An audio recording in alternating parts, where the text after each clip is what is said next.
बिन्नी ने कई कदम चलने के बाद कहा, मैंने तुमसे झूठ मूठ कहा कि अम्मा बीमार है। अम्मा तो अब बिल्कुल अच्छी है। तुम कई दिन से गए नहीं, इसीलिए उन्होंने मुझसे कहा इस बहाने से बुला लाना। तुमसे वह एक सलाह करेंगी। कृष्णचंद्र ने कुतूहल भरी आंखों से देखा। तुमसे सलाह करेंगी? मैं भला क्या सलाह दूंगा? मेरे दादा आ गए, इसीलिए नहीं आ सका। तुम्हारे दादा आ गए, उन्होंने पूछा होगा यह कौन लड़की है। नहीं, कुछ नहीं पूछा। दिल में तो कहते होंगे कैसी बेशर्म लड़की है। दादा ऐसे आदमी नहीं है। मालूम हो जाता है कि यह कौन है जो बड़े प्रेम से बातें करते हैं। मैं तो कभी कभी डरा करता था कि न जाने उनका मिजाज कैसा हो। सुनता था कैदी बड़े कठोर हृदय हुआ करते हैं, लेकिन दादा तो दया के देवता है। दोनों कुछ दूर फिर चुपचाप चले गए। तब कृष्णचंद्र ने पूछा, तुम्हारी अम्मा मुझसे कैसी सलाह करेंगी? बिन्नी का ध्यान जैसे टूट गया। मैं क्या जानूं कैसी सलाह करेंगी। मैं जानती कि तुम्हारे दादा आए हैं तो न आती। मन में कहते होंगे इतनी बड़ी लड़की अकेली मारी मारी फिरती है। कृष्णचंद्र कहकहा मारकर बोला, हाँ कहते तो होंगे। मैं जाकर और जड़ दूंगा। बिन्नी बिगड़ गई। तुम क्या जड़ दोगे? बताओ, मैं कहाँ घूमती हूँ तुम्हारे घर के सिवा? मैं और कहाँ जाती हूँ? मेरे जी में जो आएगा सो कहूंगा। नहीं तो मुझे बता दो कैसी सलाह है। तो मैंने कब कहा था कि नहीं बताऊंगी। कल हमारे मिल में फिर हड़ताल होने वाली है। हमारा मैनेजर इतना निर्दयी है कि किसी को 5 मिनट की भी देर हो जाए तो आधे दिन की तलब काट लेता है, और 10 मिनट देर हो जाए तो दिन भर की मजूरी गायब। कई बार सबों ने जाकर उससे कहा सुना, मगर मानता ही नहीं। तुम हो तो जरा से, पर अम्मा का न जाने तुम्हारे ऊपर क्यों इतना विश्वास है। और मजूर लोग भी तुम्हारे ऊपर बड़ा भरोसा रखते हैं। सबकी सलाह है कि तुम एक बार मैनेजर के पास जाकर दो टूक बातें कर लो। हाँ या नहीं, हाँ या नहीं। अगर वह अपनी बात पर अड़ा रहे तो फिर हम भी हड़ताल करेंगे। कृष्णचंद्र विचारों में मग्न था, कुछ न बोला।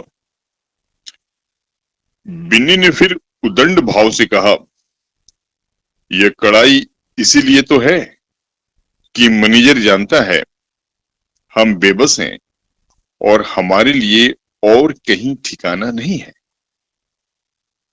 तो हमें भी दिखा देना है कि हम चाहे भूखों मरेंगे मगर अन्याय न सहेंगे। कृष्णचंद्र ने कहा, उपद्रव तो हो गया तो गोलियां चलेंगी, तो चलने दो। हमारे दादा मर गए तो क्या हम लोग जिए नहीं? दोनों घर पहुंचे तो वहां द्वार पर बहुत से मजूर जमा थे और इसी विषय में बातें हो रही थी। कृष्णचंद्र को देखते ही सभी लोगों ने चिल्लाकर कहा, लो भैया आ गए। वही मिल है जहां सेठ खूब चंद ने गोलियां चलाई थी। आज उन्हीं का पुत्र मजदूरों का नेता बना हुआ गोलियों के सामने खड़ा है।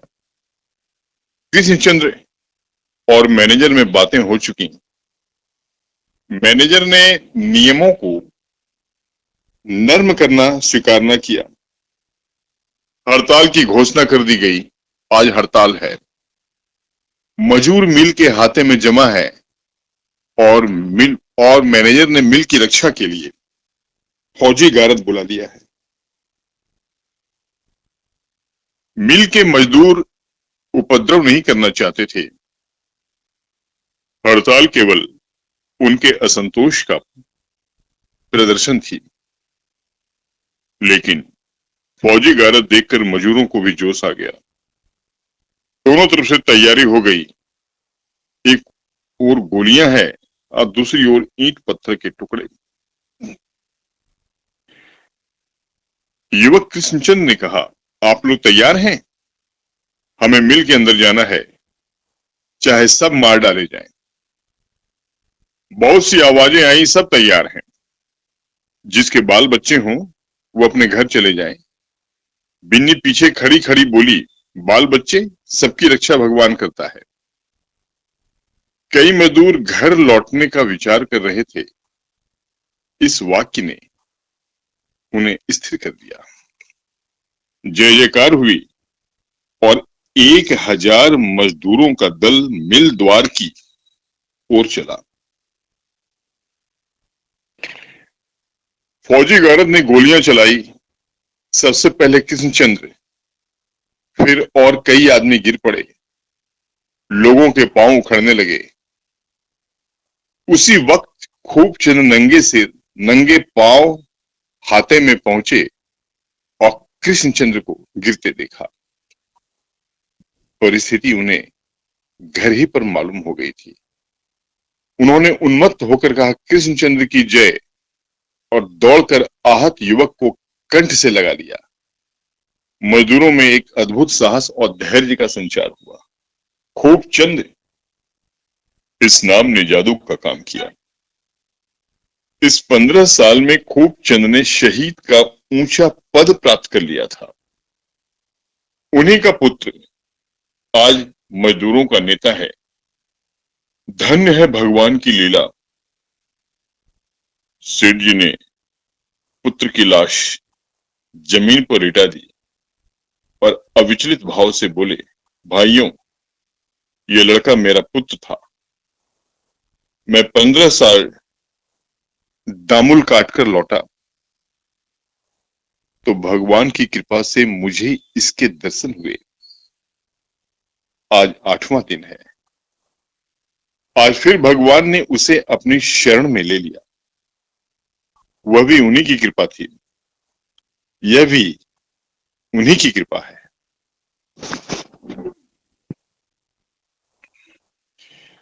मैं जो मूर्ख अज्ञानी तब मैं जो मूर्ख अज्ञानी तब था, वही अब भी हूं।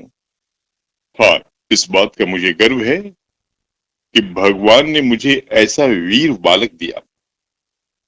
अब आप लोग मुझे बधाइयां दें। किसे ऐसी वीर गति मिलती है? अन्याय के सामने जो छाती खोलकर खड़ा हो जाए, वही तो सच्चा वीर है। इसलिए बोलिए, कृष्णचंद्र की जय। 1000 गलों से जय ध्वनि निकली और उसी के साथ सब के सब हल्ला मारकर दफ्तर के अंदर घुस गए। गारद के जवानों ने एक बंदूक भी न चलाई। इस विलक्षण कांड ने इन्हें स्तंभित कर दिया था। मैनेजर ने पिस्तौल उठा लिया और खड़ा हो गया। देखा तो सामने सेठ खूबचंद। लज्जित होकर बोला, मुझे बड़ा दुख है कि आज दैवगति से ऐसी दुर्घटना हो गई, पर आप खुद समझ सकते हैं क्या कर सकता था। सेठ जी ने शांत स्वर में कहा, ईश्वर जो कुछ करता है हमारे कल्याण के लिए करता है। अगर इस बलिदान से मजदूरों का कुछ हित हो तो मुझे जरा भी खेद न होगा। मैनेजर सम्मान भरे स्वर में बोला, लेकिन इस धारणा से तो आदमी का मैनेजर सम्मान भरे स्वर में बोला, लेकिन इस धारणा से तो आदमी को संतोष नहीं होता। ज्ञानियों का भी मन चंचल हो ही जाता है। सेठ जी ने इस प्रसंग का अंत कर देने के इरादे से कहा,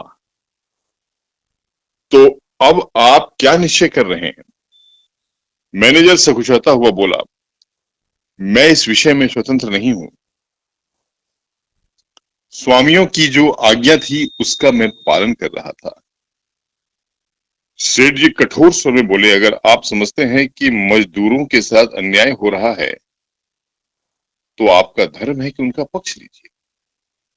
अन्याय में सहयोग करना अन्याय करने के ही समान है। एक तरफ तो मजदूर लोग कृष्ण चंद्र के दाह संस्कार का आयोजन कर रहे थे, दूसरी तरफ दफ्तर में मिलकर डायरेक्टर और मैनेजर सेठ खूबचंद के साथ बैठे कोई ऐसी व्यवस्था सोच रहे थे कि मजदूरों के प्रति इस अन्याय का अंत हो जाए।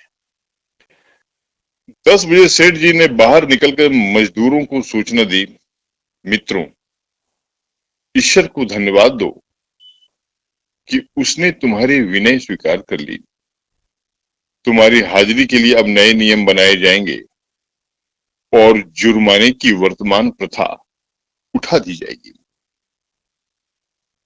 मजदूरों ने सुना, पर उन्हें वह आनंद न हुआ जो 1 घंटा पहले होता। कृष्णचंद्र की बलि देकर बड़ी से बड़ी रियासत भी उनकी निगाहों में हेय थी। अभी अर्थी न उठने पाई थी कि प्रमीला लाल आंखें किए उन्मत्त सी दौड़ी आई और उस देह से चिमट गई जिसे उसने अपने उदर से जन्म दिया और अपने रक्त से पाला था। चारों ओर हाहाकार मच गया। मजदूर और मालिक, ऐसा कोई नहीं था जिसकी आंखों से आंसुओं की धारा न निकल रही हो। मजदूर और मालिक, ऐसा कोई नहीं था जिसकी आंखों से आंसुओं की धारा न निकल रही हो। सेठ जी ने समीप जाकर प्रमीला के कंधे पर हाथ रखा और बोले, क्या करती हो प्रमीला? जिसकी मृत्यु पर हंसना और ईश्वर को धन्यवाद देना चाहिए, उसकी मृत्यु पर रोती हो। प्रमीला उसी तरह शव को हृदय से लगाए पड़ी रही। जिस निधि को पाकर उसने विपत्ति को संपत्ति समझा था, पति वियोग से अंधकारमय जीवन में जिस दीपक से आशा, धैर्य और अवलंब पा रही थी, वह दीपक बुझ गया था। जिस विभूति को पाकर ईश्वर की निष्ठा और भक्ति उसके रोम रोम में व्याप्त हो गई थी, वह विभूति उससे छीन ली गई थी। सहसा उसने पति को अस्थिर नेत्रों से देखकर कहा, तुम समझते होगे कि ईश्वर जो कुछ करता है हमारे कल्याण के लिए ही करता है। मैं ऐसा नहीं समझती, समझ ही नहीं सकती। कैसे समझूं? हाय मेरे लाल, मेरे लाडले, मेरे राजा, मेरे सूर्य, मेरे चंद्र, मेरे जीवन के आधार, मेरे सर्वस्व, तुझे खोकर कैसे चित्त को शांत रखूं, जिसे गोद में देखकर मैंने अपने भाग्य को धन्य माना था, उसे आज धरती पर पड़ा देखकर हृदय को कैसे संभालूं? नहीं, नहीं मानता। हाय, नहीं मानता। यह कहते हुए उसने जोर से छाती पीट ली। उसी रात को शोकातुर माता संसार से प्रस्थान कर गई। पक्षी अपने बच्चे की खोज में पिंजरे से निकल गया। 3 साल बीत गए। श्रमजीवियों के मोहल्ले में आज कृष्णाष्टमी का उत्सव है। उन्होंने आपस में चंदा करके एक मंदिर बनवाया है। मंदिर आकार में तो बहुत सुंदर और विशाल नहीं, पर जितनी भक्ति से यहाँ सिर झुकते हैं, वह बात इससे कहीं विशाल मंदिरों को प्राप्त नहीं। यहाँ लोग अपनी संपत्ति का प्रदर्शन करने नहीं, बल्कि अपनी श्रद्धा की भेंट देने आते हैं। मजबूर स्त्रियां गा रही हैं, बालक दौड़ दौड़ कर छोटे मोटे काम कर रहे हैं और पुरुष झांकी के बनाव श्रृंगार में लगे हुए हैं। उसी वक्त सेठ खूब चंद आए। स्त्रियां और बालक उन्हें देखते ही चारों ओर से दौड़कर जमा हो गए। यह मंदिर उन्हीं के सतत उद्योग का फल है। मजदूर परिवारों की सेवा ही अब उनके जीवन का उद्देश्य है। उनका छोटा सा परिवार अब विराट रूप हो गया है। उनके सुख को वह अपना सुख और उनके दुख को अपना दुख मानते हैं। मजदूरों में शराब, जुए और दुराचरण की वह कसरत नहीं रही। सेठ जी की सहायता, सत्संग और सद्व्यवहार पशुओं को मनुष्य बना रहा है। सेठ जी ने बाल रूप भगवान के सामने जाकर सिर झुकाया और उनका मन अलौकिक आनंद से खिल उठा। उस झांकी में उन्हें कृष्णचंद्र की झलक दिखाई दी। एक ही क्षण में उसने जैसे गोपीनाथ का रूप धारण कर लिया। सेठ जी का रोम रोम पुलकित हो उठा। भगवान की व्यापकता का, दया का रूप आज जीवन में पहली बार उन्हें दिखाई दिया। अब तक भगवान की दया को वह सिद्धांत रूप से मानते थे। आज उन्होंने उसका प्रत्यक्ष रूप देखा।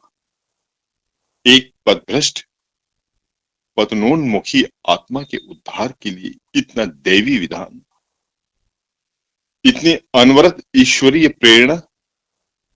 सेठ जी के मानस पटल पर अपना संपूर्ण जीवन सिनेमा चित्रों की भांति दौड़ गया। उन्हें जान पड़ा जैसे आज 20 वर्ष से ईश्वर की कृपा उन पर छाया किए हुए है। गोपीनाथ का बलिदान क्या था? विद्रोही मजदूरों ने जिस समय उनका मकान घेर लिया था, उस समय उनका आत्मसमर्पण ईश्वर की दया के सिवा और क्या था? 15 साल के निर्वासित जीवन में फिर कृष्णचंद्र के रूप में कौन उनकी आत्मा की रक्षा कर रहा था? सेठ जी के अंतःकरण से भक्ति की विह्वलता में डूबी हुई जय ध्वनि निकली, कृष्ण भगवान की जय। और जैसे संपूर्ण ब्रह्मांड दया के प्रकाश से जगमगा उठा।